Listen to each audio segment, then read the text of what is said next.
Je vais commencer tout de suite, hein, d'accord? Comme ça, on va pouvoir attraper un petit peu le retard. Désolé encore. Je vous remercie déjà pour votre attention. Aujourd'hui, très clairement, l'idée, c'est de pouvoir d'emblée parler d'un sujet qui est un sujet d'actualité, qui est celui du risque santé au sein de l'entreprise et comment faire pour gagner en performance.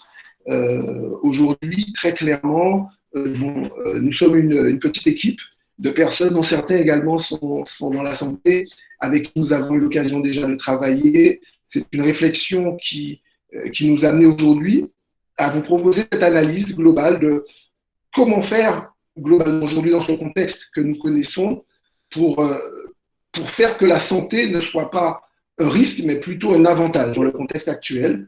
Il existe un autre risque que l'on observe aujourd'hui, qui est celui du digital. Est-ce qu'il n'y a pas également des facteurs qu'il s'agit de bien analyser pour mieux permettre aux entreprises de s'organiser dans ce contexte-là? Et nous allons décrypter ces différents aspects. Alors, je me présente, hein, je suis Dr Louis Geffry, je suis médecin de formation, gynécologue, et je suis également le directeur général d'une structure qui s'appelle Careaway LLC, qui est basée donc aux États-Unis. Nous avons des partenariats effectivement dans la Caraïbe, mais nous sommes très implantés également. Je vous présenterai déjà aussi Aline Dron, dès qu'elle sera présente, et je pense qu'elle se connecter. Voilà, donc nous avons très clairement besoin aujourd'hui d'un sociologue pour analyser clairement l'impact que nous pouvons imaginer des conditions sanitaires sur les conditions de travail. Aline est à l'agence régionale de l'amélioration des conditions de travail du Grand Est. Elle a vraiment une réflexion aboutie par rapport à ça. Et nous sommes très contents de pouvoir avoir son avis à ce sujet. Aline, elle est présente? Oui. Ah, très bien, Aline est là, parfait. Nous avons également, nous avons la chance d'avoir Jean Armel, qui est un ami, mais qui a également le fondateur et le gérant de Computech SARL à Saint-Martin, qui a une grosse expérience en Guadeloupe également, et pour lequel nous avons une réflexion plus sur l'impact de la technologie et les solutions qui doivent être trouvées pour aborder cette nouvelle donnée, ces nouvelles donnes sanitaires, cette nouvelle donne sociale de la meilleure façon possible. Voilà, alors, nous allons tout de suite commencer par, voilà, globalement, tout le monde nous parle d'une nouvelle vague, qui nous attendait, qui était plutôt une vague après la première vague du Covid. Cette vague, peut-être qu'elle n'arrivera pas. Par contre, il y en a une qui va arriver forcément, c'est celle du traumatisme de cette crise. Ce traumatisme de cette crise qui est effectivement psychologique, qui est dans la tête de tout le monde, comme on peut avoir dans la Caraïbe avec les cyclones et avec d'autres événements climatiques auxquels nous sommes habitués. Mais également, il y a le trauma social, il y a le trauma économique que ça, et l'angoisse que ça crée, qui effectivement génère au fur et à mesure des modes de comportement et des phénomènes différents et nouveaux. L'autre facteur important, c'est celui de se dire, est-ce qu'aujourd'hui, la performance économique de nos entreprises n'est pas en jeu? On s'en rend bien compte, la situation, elle devient intenable pour nombre d'entreprises suite aux situations d'isolement et de confinement. Plus besoin de le rappeler, les médias l'évoquent en permanence. Comment nous allons pouvoir redonner ou donner sens, et comment redonner sens à la performance en entreprise dans ce contexte-là et comment faire pour y arriver? Les changements, effectivement, doivent arriver, mais nous devons également penser au sein des entreprises à modifier également nos comportements par rapport à ça. Il y a des enjeux sociaux importants, des enjeux dans la société, mais également au sein même des entreprises, que ce soit via évidemment les partenaires sociaux, les syndicats. Bref, il y a toute une animation sociale que nous devons absolument appréhender, qui est une clé du succès. Et puis, bien sûr, on nous pousse à aller vers le tout digital et le tout numérique. Que devons-nous faire? Et nous allons devoir évidemment penser aux risques que cela représente, effectivement les bénéfices qu'une transformation digitale peut amener. Alors, pour planter le décor, je parle à des personnes qui effectivement connaissent ce que c'est l'absentéisme. En tant que chef d'entreprise, c'est un problème. Nous le savons tous très bien. Pourquoi nous en parlons maintenant? C'est parce qu'à l'évidence, c'est l'un des facteurs qui génère, parce qu'il peut nuire à la performance de l'entreprise. Voilà les chiffres que nous avons pour les derniers officiels. Il y a 17 jours d'absentéisme par salarié et par an dans le secteur privé. Ça coûte en moyenne 3 500 € à l'entreprise par salarié et par an. Ces chiffres, vous les connaissez. Celui qu'on connaît peut-être probablement moins, c'est celui de la première cause d'absentéisme, qui est la santé. Et quand on dit la santé, toutes on va dire qu'elles soient psychologiques, qu'elles soient physiques, mentales, ce sont ces éléments principaux qui font le terreau de l'absentéisme, et ça concerne 80% des salariés. Donc c'est un chiffre important. Et donc nous pensons que la variable de la santé est un volet majeur, et je pense que toutes les organisations aujourd'hui autour de la table avec qui nous discutons ne nous démentiront pas. À l'horizon 2025, il y a des scénarios qui ont été évalués par les organisations européennes, et en particulier celles qui gèrent la santé au travail. Je remercie René, que je vois là, d'être présent. Il y a une maturation effectivement par rapport à ce que deviendra le futur numérique des entreprises, de la société évidemment, mais ça agit comme un accélérateur aujourd'hui. On voit que tous les plans et toutes les stratégies, qu'elles soient gouvernementales, qu'elles soient au niveau international, poussent à une digitalisation de l'entreprise. Maintenant, le télétravail, qui est une question qui est une question prégnante, nous pose des soucis très clairement, pas que les avantages, et il y a une vraie pression qui s'impose pour que les entreprises s'adaptent à cette réalité, ou en tout cas à ces nouvelles possibilités qui existaient déjà depuis un certain temps. Et bien sûr, des risques que nous identifions au niveau des organisations, qui sont nouveaux, mais qui devront absolument être envisagés. Très rapidement, les réflexions que nous avons maintenant sont simples. Ces nouvelles technologies améliorent-elles le travail? Oui, mais comment? Sous quelles conditions? L'impact du numérique sur les conditions de travail, quelque part, on commence à les connaître, mais elles affectent quel que soit le type d'entreprise finalement. Et comment faire pour introduire des nouvelles technologies dans le travail? Quelles sont les clés de cette réussite? Aline, ce serait bien qu'on commence déjà à aborder cela avec toi. Qu'en penses-tu? Comment vois-tu un petit peu cette évolution? Ok. Déjà, des évolutions profondes du travail et des organisations se sont opérées ces dernières décennies. Le travail sollicite davantage les salariés sur les plans cognitifs et relationnels. Il y a de nouvelles formes d'intensification, de spécialisation du travail. Aussi, on voit l'éloignement des centres de décision, l'éloignement du management, des difficultés dans des collectifs avec des pertes de repères qui sont liées à des changements qui sont de plus en plus importants, qui se font de manière de plus en plus récurrente. Les difficultés grandissantes aussi en termes de sens du travail. Du fait notamment, ça peut être de la financiarisation de l'économie, et ça se manifeste par un décalage qui est assez grandissant entre les exigences de l'entreprise et celles des salariés en termes de possibilités d'engagement, de valeurs portées au travail. On l'entend beaucoup, des critères de qualité, des besoins d'autonomie, de parcours, de soutien social. Beaucoup aussi, tu parlais du télétravail, la question de l'équilibre vie professionnelle, vie personnelle.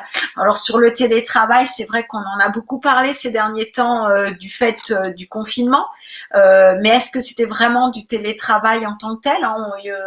Pas mal de chercheurs se questionnent sur plutôt parler de travail confiné, puisque c'est pas tout à fait la même chose. On était avec les enfants, il fallait faire les cours, est-ce qu'on était en arrêt, pas en arrêt, comment on s'organisait dans sa vie privée, sa vie personnelle. Et du coup, en fait, le travail est en effet pour les salariés un premier lieu, une opportunité de construction d'identité, de réalisation de soi, de développement des compétences et puis de relations sociales.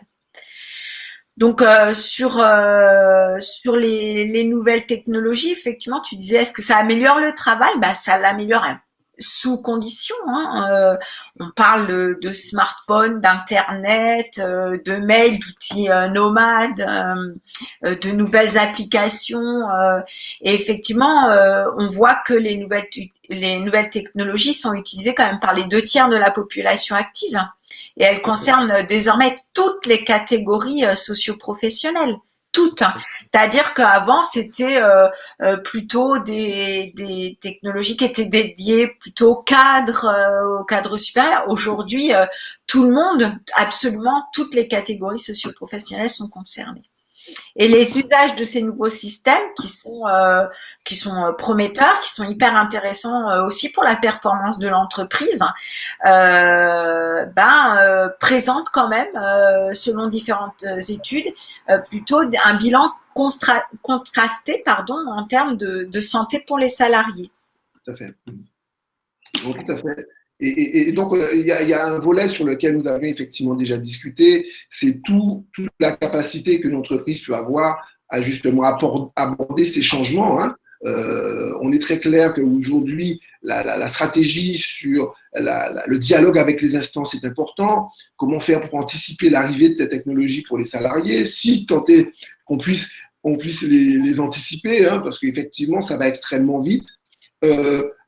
Globalement, est-ce que tu aurais globalement quelques mots, une idée sur comment faire pour évaluer effectivement les transformations qu'on peut trouver quand on s'engage en dans une logique numérique plus appuyée dans une entreprise? Elle est difficile cette question parce que elle est souvent très singulière aussi à l'entreprise.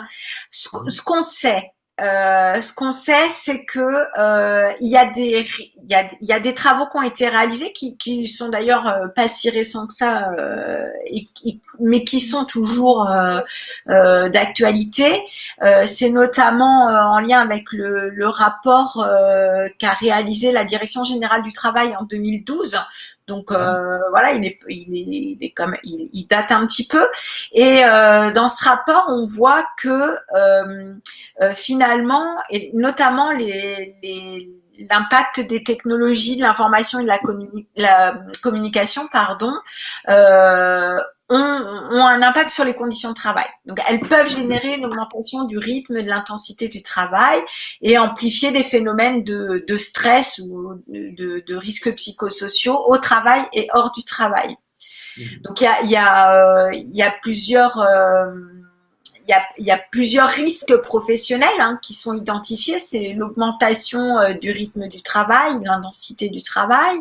C'est comment on renforce le rôle aussi du contrôle de l'activité qui peut parfois réduire l'autonomie des salariés. C'est l'affaiblissement des relations interprofessionnelles. On le voit, des collectifs de travail. On voit aussi beaucoup de salariés vont parler, par exemple, on s'envoie des mails de bureau à bureau. C'est-à-dire qu'on bloque une forme de communication plus orale et du coup on va en mettant en place ce système de communication où on va s'écrire des mails d'un bureau à un bureau, c'est-à-dire qu'on va mettre en place une forme de traçabilité. Et il suffit d'être assez pragmatique. Vous voyez par exemple des mails avec copie A. Et puis, vous avez une tonne de personnes en copie, vous savez pas bien pourquoi. Du coup, parfois, vous êtes en copie, vous savez pas bien pourquoi. Et du coup, il faut gérer une espèce d'urgence. Et comment on la gère, cette urgence? Quelle est la priorité? Quelle est la priorité de la priorité? Quelle est l'urgence de l'urgence, etc. Ça devient un peu compliqué. Et puis du coup, ça a un impact sur la surcharge informationnelle. C'est-à-dire qu'on reçoit tellement de mails qu'on ne sait plus en faire, dégager ce qui a du sens pour mon travail, pas de sens pour mon travail, etc. C'est ce qu'on appelle d'ailleurs, je pense que tout le monde en a entendu parler, c'est l'infobésité. Donc une fois qu'on a compris tout ça, effectivement, on va questionner la façon dont on va intégrer finalement les nouvelles technologies dans l'entreprise. Donc, c'est finalement, et ce que tu as mis là, Louis, en diapositive, c'est effectivement comment on va dialoguer dans l'entreprise pour intégrer ces nouvelles technologies. C'est super important parce que finalement, le projet doit être, on va dire, accepté par les salariés. C'est-à-dire qu'il y a une façon relativement simple, c'est finalement, on conduit l'intégration de cette nouvelle technologie comme un projet. Comme vous faites tous habituellement, vous conduisez des projets, et ben intégrer une nouvelle technologie, et ben ça doit se faire de la même manière.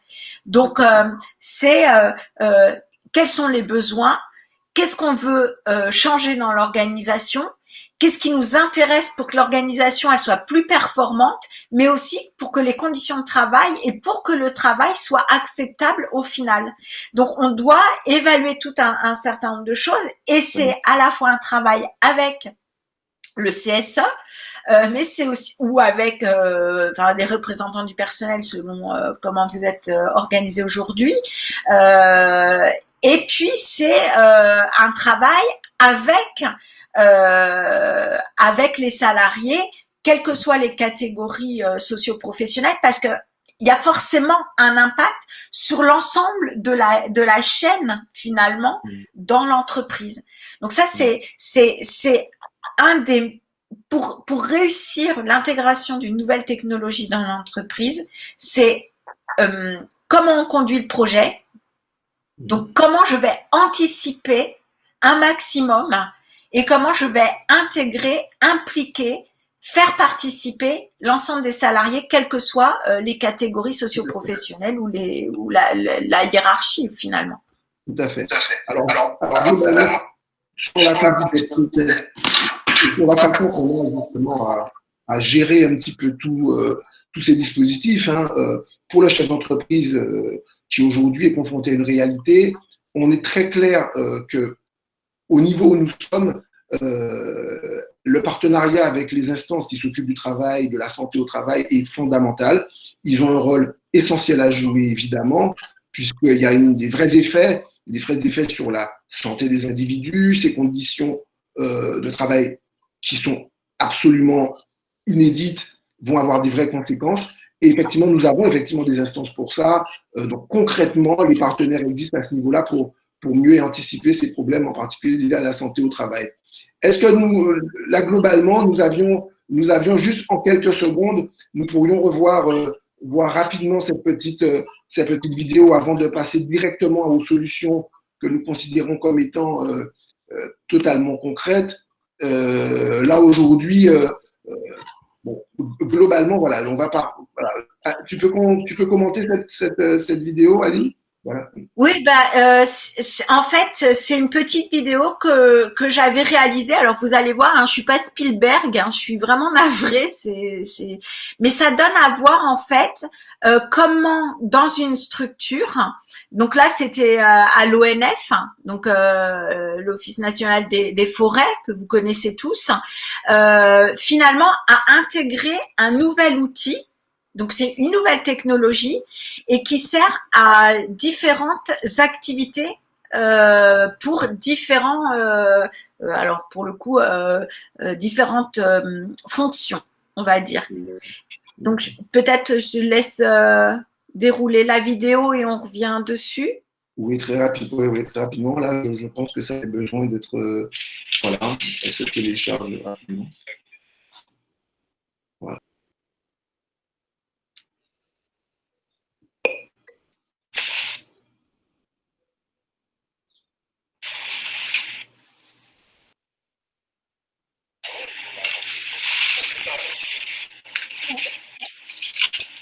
Ouais, je crois que ça marche pas bien, Louis, en fait. Oui, je pense qu'il y a un petit souci de connexion. Ouais. Eh ben, tant pis, on va pas la passer parce que ça. Je vais juste vous raconter du coup rapidement. En fait, c'est un système qui permet le cubage numérique, donc le cubage des bois coupés. Et en fait, cette technologie, elle a été mise en place pour diminuer la pénibilité physique chez les bûcherons. Donc, ça va leur permettre de se retirer du travail physique pour avoir des moments de pause, de récupération, puisque on connaît tous ce que c'est qu'un bûcheron, avec sa tronçonneuse, donc il s'agenouille et il tronçonne son arbre. Donc il a un certain nombre de bois à abattre, d'arbres à abattre pendant sa journée. Et on sait aussi que les bûcherons ont une forte pénibilité physique et sont vraiment ce qu'on dit usés à la fin de leur vie professionnelle, même souvent bien avant. Et du coup, l'ONF a fait le choix de donner une nouvelle activité aux bûcherons pour qu'ils puissent avoir des moments de retrait physique, en fait. Alors, et puis parce que ça leur permet de récupérer de la concentration, etc. En fait, on voit que ce nouvel outil, il a des conséquences sur le travail. En fait, alors c'est dommage, on voit pas la vidéo, mais on voit que les bûcherons sont obligés de sortir de leur poche tout un tas de codes inscrits sur un bout de papier parce que finalement ils n'arrivent pas à intégrer cette nouvelle connaissance, tout simplement parce que on diminue la charge physique, mais finalement on augmente la charge cognitive.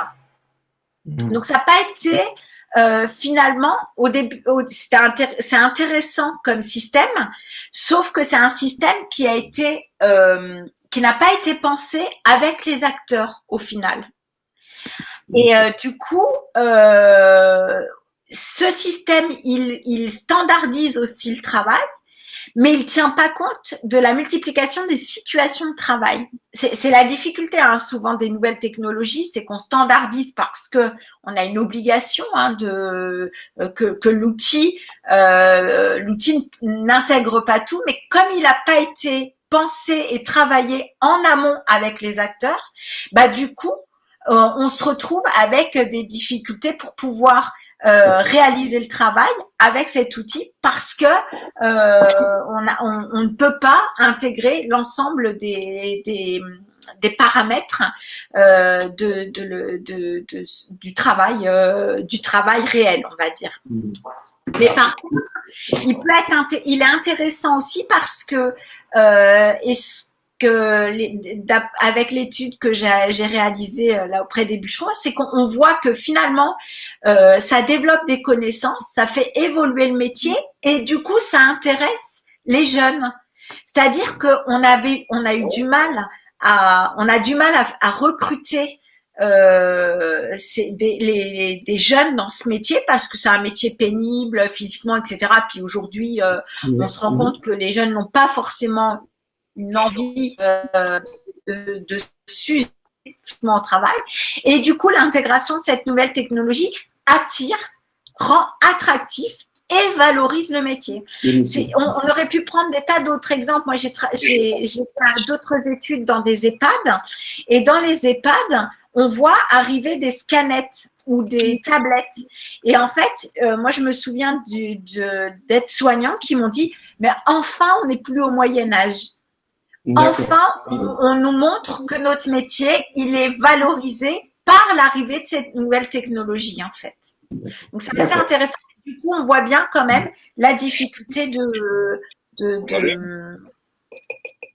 Pardon. Non, tout à fait. Oui. Non, tu peux. Oui. Tu as terminé, Aline? C'est bon? Oui, je t'en prie. D'accord, oui. Non, ce que je voulais dire, effectivement, c'est que dans une entreprise traditionnelle aujourd'hui, on doit s'y mettre.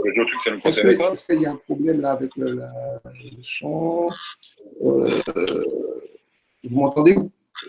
Voilà, j'essaie de continuer. Aujourd'hui, nous avons pensé effectivement globalement qu'il est important au sein des entreprises de pouvoir disposer à la fois d'outils qui leur permettent effectivement de pouvoir amorcer cette transition avec avec des moyens, avec un dialogue social et des perspectives intéressantes en termes de gestion.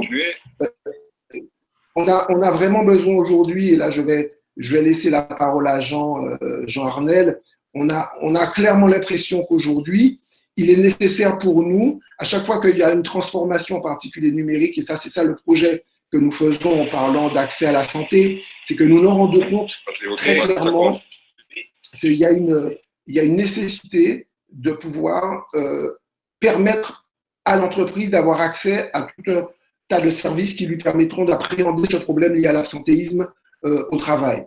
Dans la logique des technologies que nous évoquons là, au-delà du numérique, qui est un vrai risque pour la santé, voilà, je vais peut-être arrêter le partage, la santé est un problème majeur, le numérique également, à nous à pouvoir essayer de trouver des solutions. Et ces solutions, nous avons pensé que la notion de la conciergerie d'entreprise était fondamentale.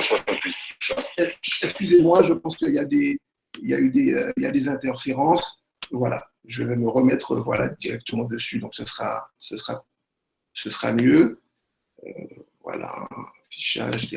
Voilà, donc globalement, ce que nous voyons aujourd'hui dans les perspectives, c'est que ces deux volets, et à l'intérieur de Careaway, ce que nous avons imaginé, puisque Careaway, c'est une solution globalement qui permet à chaque entreprise de pouvoir intégrer l'aspect difficile que ça représenterait pour un salarié, puisqu'il y a la possibilité immédiatement d'avoir des assistants sur site permettant de pouvoir collaborer avec des professionnels à distance. Vous savez donc que nous parlons beaucoup avec des professionnels de santé. Aujourd'hui, la notion sociale doit être intégrée au niveau de l'entreprise. Le problème majeur qui suit la dynamique du Covid fait que le problème majeur de demain, qui était déjà le cas avant, va être celui de la santé. Et nous devons utiliser le digital pour être en mesure de régler et d'aider et de favoriser une nouvelle approche. Il est très clair qu'après la fin des années 40-45, après la Première et Deuxième Guerre mondiale, il y a eu un vrai changement, puisque les organes de santé au travail, et la René Leray pourra peut-être le confirmer également, ne sont plus en charge du soin. Par contre, il est nécessaire néanmoins qu'au sein des entreprises, il puisse y avoir des accès directs aux outils de santé et aux soins, parce que le salarié aujourd'hui a besoin d'avoir ces outils-là, il a besoin de pouvoir être pris en charge, et plus la dimension numérique va être forte, plus la dimension d'accès et de soins va devoir être privilégiée, et c'est pour ça que nous pourrons l'occasion d'en parler, mais le concept est tout simplement de pouvoir rétablir du service au sein de l'entreprise. Concrètement, et c'est pour ça que nous savons que des outils existent, Jean va pouvoir nous en parler. Jean, dans quelques instants, je pense que ce serait bien que nous puissions en parler ensemble, mais qu'au sein des entreprises, il existe aujourd'hui des outils leur permettant d'être pris en charge, d'avoir un soin qui soit plus proche du salarié et qui lui permet effectivement, à l'intérieur même dans l'entreprise, de trouver son équilibre.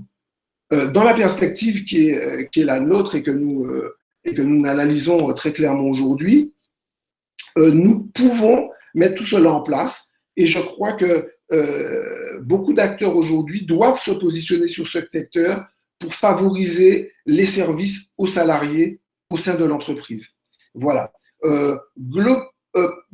Est-ce que nous pourrions peut-être aborder la somme des dispositifs qui existent, en particulier les dispositifs incitatifs, tous ces moyens qui existent, qui sont liés aux soins, sont disponibles pour les entreprises. Il y a des dispositifs en particulier sur les conciergeries qui existent depuis la loi Borloo, mais qui sont favorisés aujourd'hui. Les organismes de formation et qui accompagnent les chefs d'entreprise aussi s'engagent résolument dans une approche sociale, mais également une approche où la digitalisation deviendra balisée. Voilà, la transition numérique également est aujourd'hui favorisée.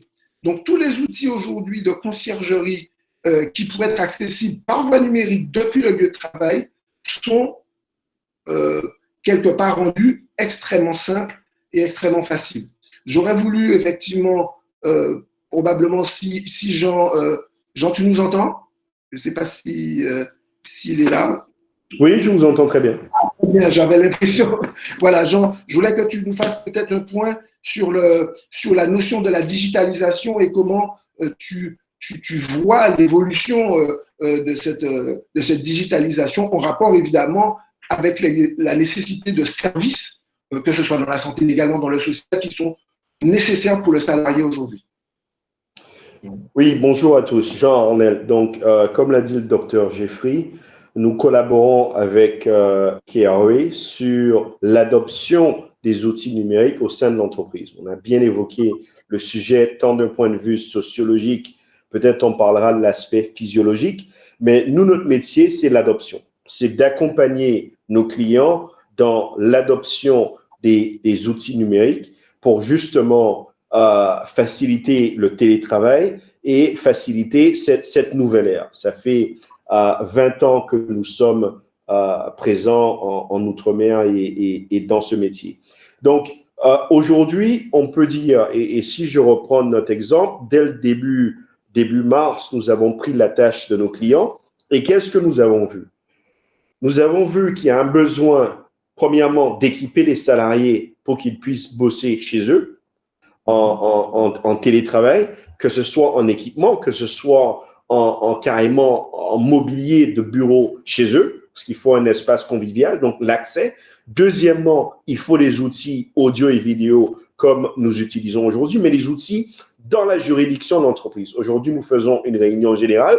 Il y a des outils beaucoup plus sécurisés qui permettent de transmettre des documents et de travailler de manière dans la juridiction de l'entreprise, parce qu'une entreprise a toujours comme souci celui de la confidentialité, celui aussi de la conformité de ces données. Troisièmement, les outils collaboratifs. C'est-à-dire, on a accès à un certain nombre d'outils quand on est au sein de l'entreprise, mais comment est-ce qu'on accède à ces mêmes outils collaboratifs à l'extérieur de l'entreprise? Et quatrièmement, comment est-ce qu'on accède aux applications logicielles de gestion, que ce soit la finance, que ce soit la RH, que ce soit la gestion de la relation client, lorsqu'on est à l'extérieur de l'entreprise. Et ce qu'on s'est rendu compte, c'est que les entreprises ont des bonnes connexions sortantes, mais lorsqu'on a 10, 20, 30 salariés qui doivent maintenant se connecter à l'entreprise pour accéder justement aux applications au sein de l'entreprise, là, il y a un challenge, il y a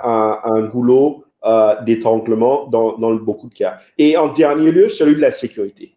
Comment est-ce qu'on s'assure que l'accès au système d'information est un accès sécurisé?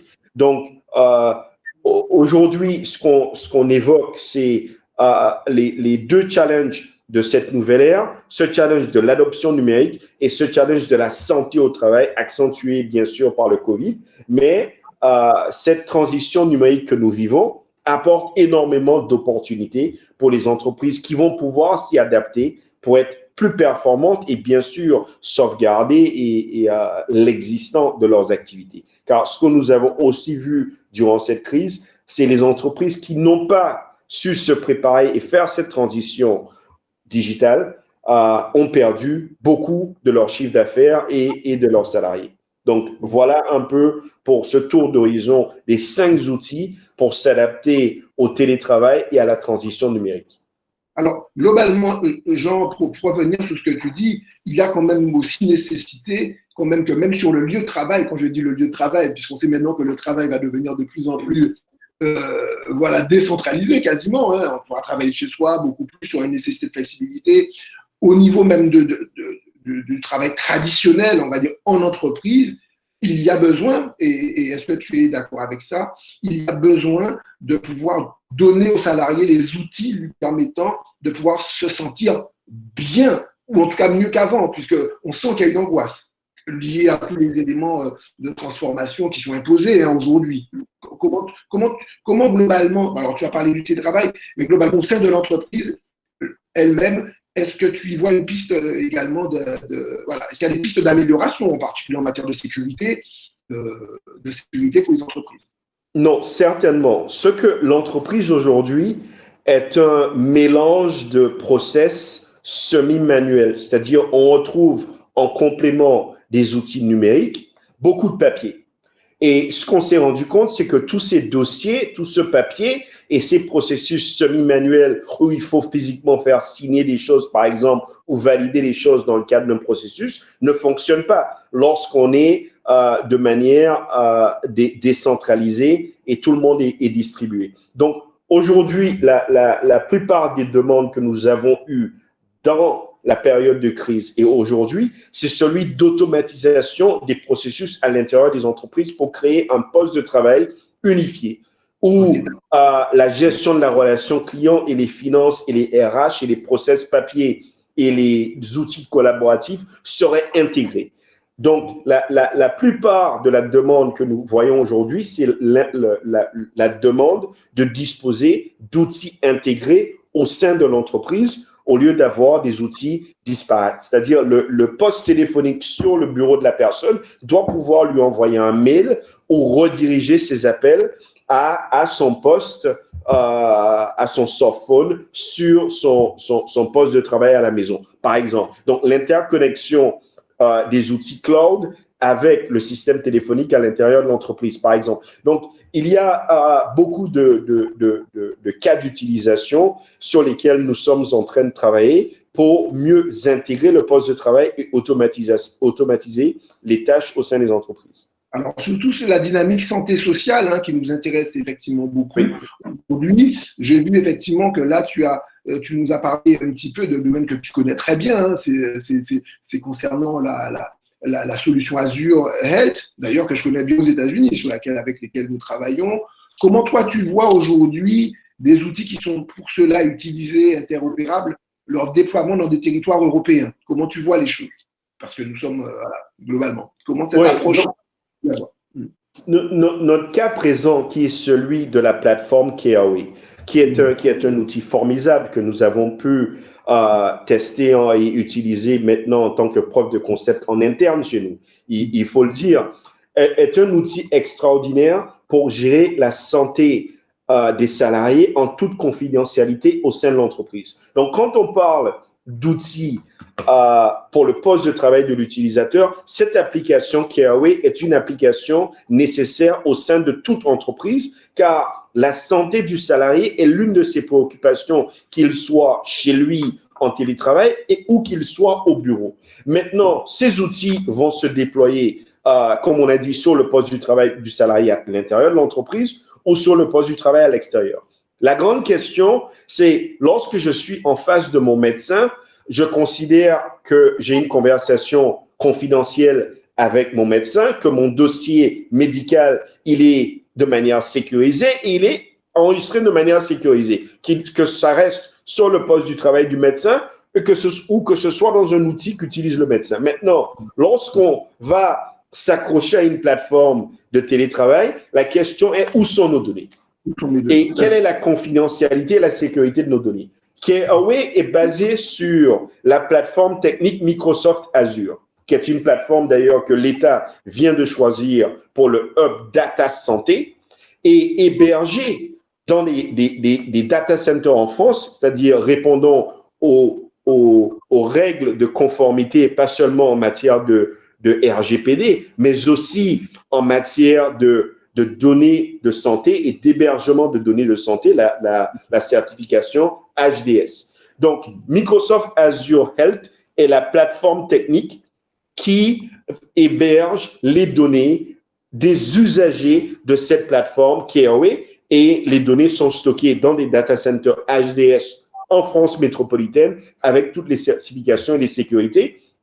Et comme je le disais, pour avoir une idée de ce que représente cette infrastructure technique, l'État vient de choisir pour son Data Hub Santé, Microsoft Azure Health pour l'hébergement de ces données. Ça a été publié cette semaine dans les journaux nationaux. Donc, on a quand même une plateforme interopérable, robuste et évolutive qui permet de prendre en charge beaucoup d'utilisateurs à la fois, mais surtout d'enregistrer et de préserver les données de santé et les rendre accessibles aux usagers si besoin, si cela viendrait nécessaire. Donc, on a quand même non seulement une application efficiente et évolutive, mais la plateforme technique sur laquelle héberge l'application, cette plateforme technique est elle aussi robuste, évolutive et conforme.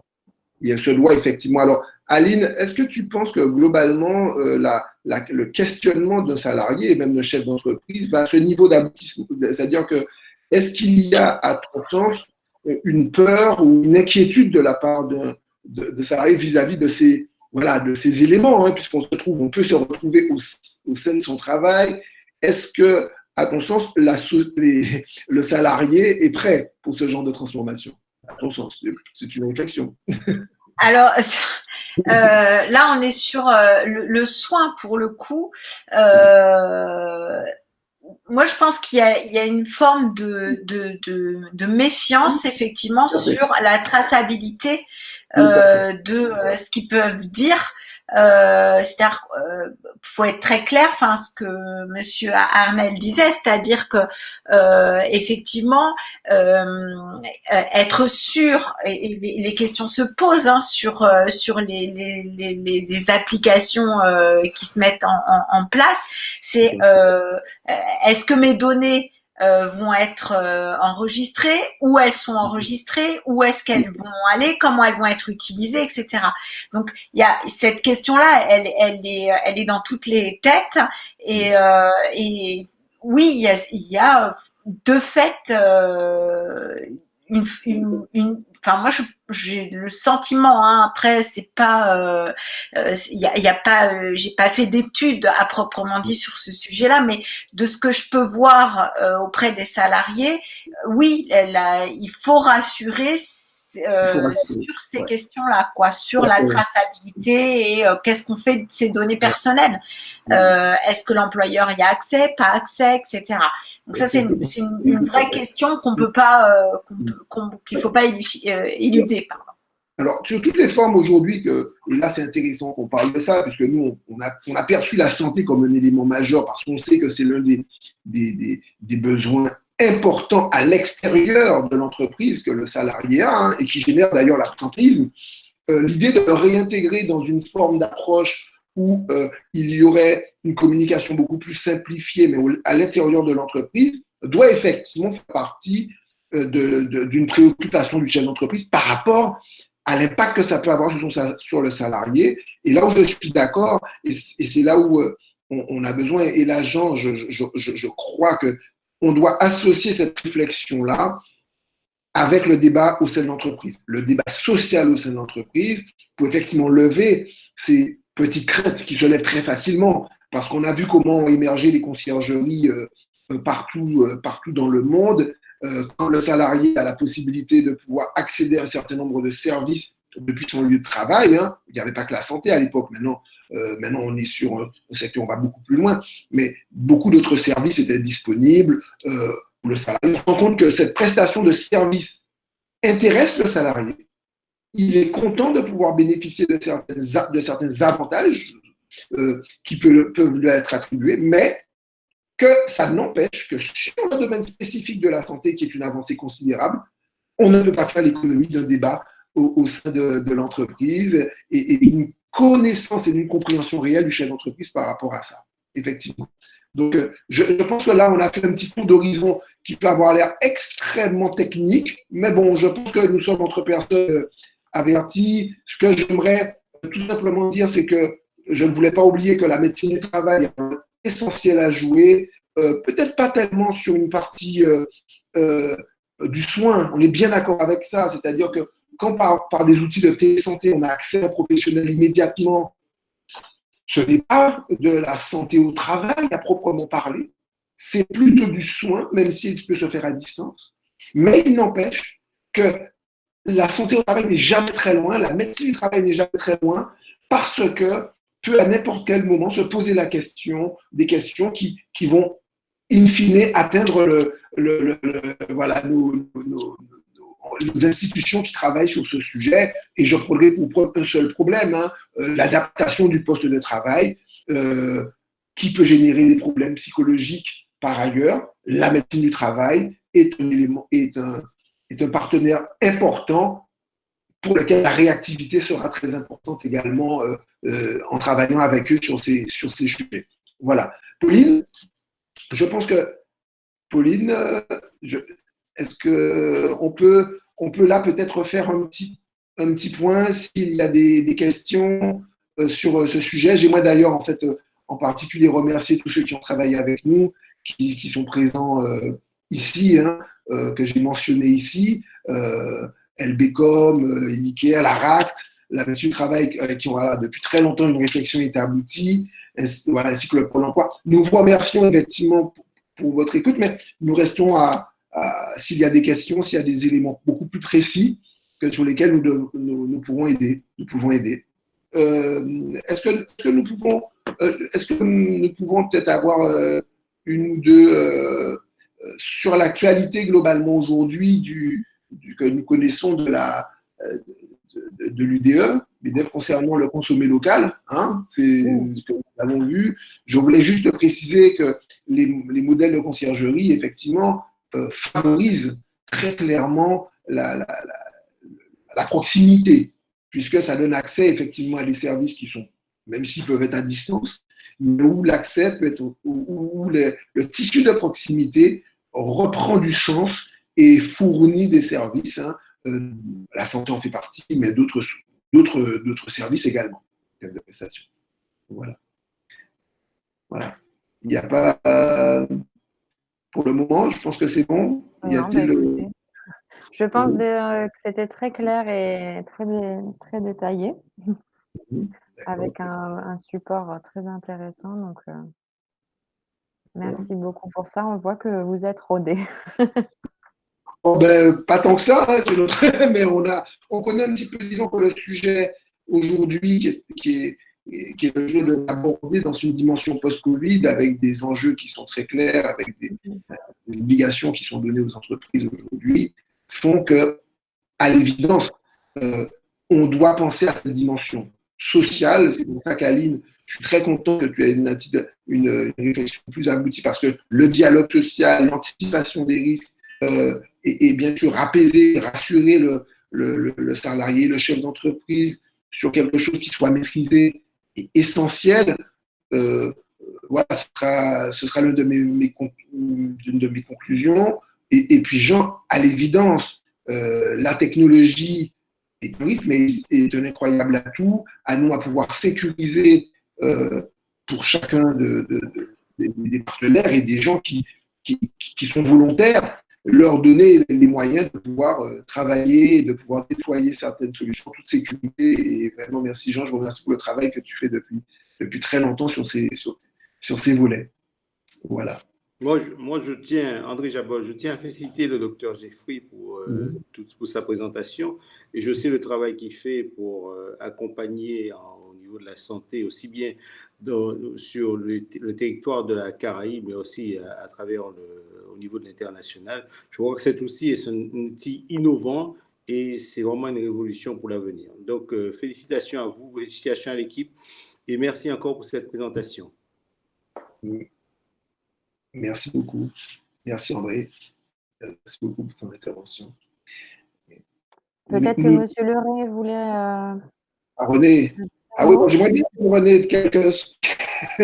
oui, en particulier sur le lien avec la médecine du travail effectivement, parce que la médecine du travail reste de la médecine. Enfin, la santé au travail, il y a une dimension médicale. Oui, mais moi, j'ai écouté avec beaucoup d'attention. Donc, déjà, je suis chef d'entreprise ou directeur, ce qui fait que nous, le télétravail, on l'a mis en place. Et effectivement, on a un problème, c'est que dans le télétravail, il y a le mot travail. Au bout d'un moment, quand on est confiné, il n'y a plus beaucoup de travail par rapport au télé. Nous, on a mis en place des outils depuis très longtemps, puisqu'on avait fait un protocole avec les syndicats à partir de l'année dernière pour pouvoir faire le télétravail. On a un souci sur le télétravail, c'est que les salariés ont toujours, surtout ceux qui ne sont pas dans l'encadrement, de penser que ceux qui sont en télétravail ne travaillent pas. C'est un vrai souci. C'est-à-dire qu'ils pensent qu'ils font pas leurs horaires, ils font pas ce genre de choses. Ça, c'est sur la partie un petit peu directeur. Maintenant, sur la santé au travail, nous, on suit l'actualité, on a un matériel performant, on a, nous, nos serveurs, ils sont sécurisés et nos médecins peuvent se connecter directement de chez eux en télétravail sur nos serveurs, avec bien sûr des protections. Tous nos dossiers médicaux sont dans nos serveurs qui sont hyper protégés. Mais après, c'est un problème, Louis, je te vois très peu parce que l'image est très mauvaise, on a un problème de connexion. Comment on peut aller sur des serveurs en métropole si on a une connexion aussi mauvaise que l'on a actuellement dans nos îles, même si elle s'améliore? Moi, je suis très inquiet là-dessus. Tant qu'on n'aura pas un fonctionnement normal de connexion comme en métropole, on aura des soucis à ce niveau-là. Sinon, notre service, bon, pendant le confinement, a toujours travaillé. L'autre problème, c'est la télémédecine. On remarque en télémédecine que beaucoup de personnes, nous on l'a fait au téléphone, on l'a fait en visio, puisque depuis on a eu une ordonnance qui nous permettait de le faire jusqu'au mois de décembre. D'un seul coup, on nous a ouvert des routes qu'on n'avait jamais eues avant. On peut même faire des arrêts de travail. Oh, un miracle, plein de choses se sont passées avec ce confinement et le Covid-19. Mais les gens sont assez réticents de ne pas venir en présentiel voir le médecin. Et ça pose problème. Il faut expliquer aux gens qu'est-ce que la visite, comment fonctionne la visite, et ils veulent revoir le médecin 3 ou 4 mois après. C'est-à-dire que toutes les visites que l'on a pu faire pendant le confinement ou après le confinement, on va les refaire dans les 3, 4, 5 mois après par rapport aux problèmes qu'ils ont pu rencontrer pendant le confinement ou pendant le travail du confinement, parce qu'il y a beaucoup d'entreprises qui étaient ouvertes pendant le confinement, dans lesquelles nos médecins se sont rendus pour des problèmes de prévention. On a été les seuls à intervenir sur le terrain, puisque les gens de la CGSS étaient en confinement, c'est-à-dire que le service prévention de la CGSS était en confinement, donc on était les seuls à être en possibilité de pouvoir aller voir les entreprises pour rassurer d'un côté les salariés de ces entreprises par rapport aux préventions qu'avait fait l'entreprise, et d'un côté l'entreprise elle-même, puisqu'il n'y avait pas d'interlocuteur entre le monde des salariés et le monde de la direction, et on a servi d'intermédiaire, et on a été très écoutés, et je dois féliciter nos médecins parce qu'ils ont beaucoup œuvré pendant ce confinement, aller dans des sociétés pour pouvoir justement rétablir soit un dialogue, soit une confiance par rapport au fait que tous les grands magasins étaient ouverts, sinon ils auraient fermé. Je veux dire que beaucoup de magasins auraient fermé, surtout dans l'alimentaire, si nos médecins n'étaient pas intervenus. Et après, nos infirmiers maintenant interviennent aussi. Tout à fait. Alors, je ne vais pas être trop long. Non, mais c'est très bien, René. Ouais, oui. Je peux me permettre? Bien sûr. C'était Aline. Aline, on n'entend pas. Aline, j'ai l'impression que. Ouais, Louis a un problème de connexion. Moi, juste, je ne sais pas si vous m'entendez, mais en tout cas, je trouve très intéressant ce que vous venez de dire, Monsieur Leray, et sur la question des collectifs. On a beaucoup travaillé là ces derniers temps sur la question des collectifs dans les structures qui ont pu continuer à soit à travailler in situ et avec des personnes en télétravail. Et c'est vrai qu'on voit des tensions apparaître sur les collectifs de travail, c'est-à-dire on se pose la question, enfin ceux qui sont au front, on va dire, se posent la question de ce que faisaient les gens en télétravail et du coup beaucoup de chefs d'entreprise nous disent leur crainte finalement du retour des personnes qui étaient en télétravail et des tensions qui peuvent naître entre ceux qui étaient au front, on va dire, et ceux qui finalement étaient un peu au chaud chez eux. Et c'est vrai que ça, c'est une vraie question qui fait débat dans les entreprises à la suite du déconfinement, en fait. Et c'est super intéressant. Et quant à la connexion, vous parliez des difficultés de connexion dans les Caraïbes mais en métropole, on a eu aussi pas mal de difficultés de connexion. On voit qu'il y a des grands vides quand même.